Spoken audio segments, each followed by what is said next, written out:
Time now for your forewarned weather with Chief Meteorologist Alana Brophy.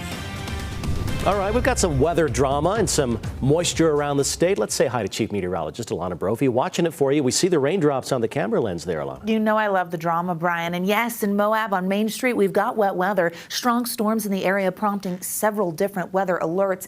We've got the rain hitting the camera. You're taking that live view from Main Street, actually Moab, underneath a flood advisory until 5:30 as these strong storms move through. Let's get to that forewarned radar showing you exactly where we've been seeing active skies, and it's plenty of locations in the southern half of the state and now in eastern Utah. Let's jump down. The West Desert getting in on the action now south of Milford with a nasty cluster there with lots of lightning. Beaver County into Iron County, portions of I-15 with wet roads. Bryce Canyon has seen heavy rain today. We caught it on the cameras. Also the case towards Panguitch, Antimony, Loa, Grand Staircase, very active. And yes, they have a flash flood warning in effect. We see portions of Garfield and Kane County and near Lake Powell seeing storms yet again. And then we jump over to eastern Utah. It was a line of storms that hit Green River. It's been tracking east. Slow movers today, and that's why our flash flood threat is elevated. But you can see several different alerts. Let's look at that.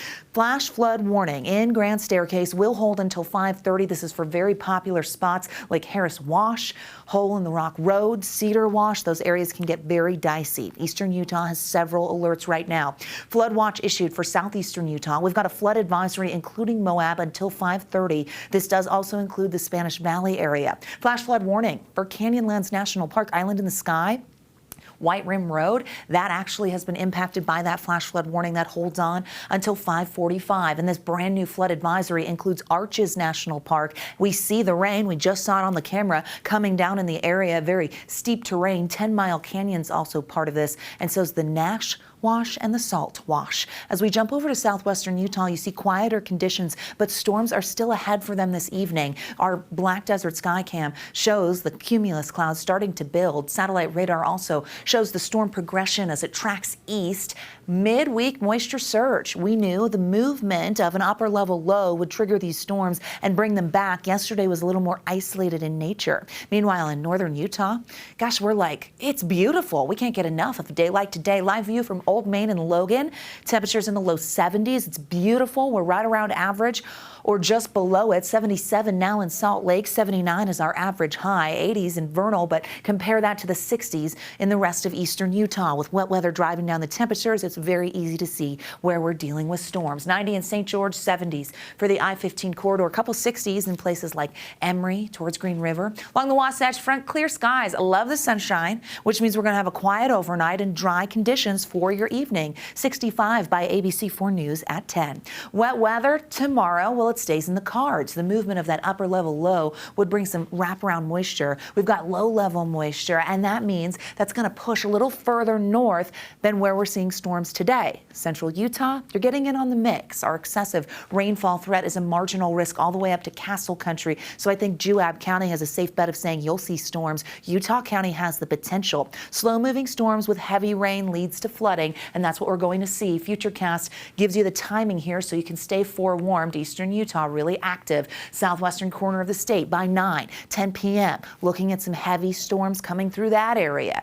As we head into the overnight, we have the chance of the flash flood threat holding on.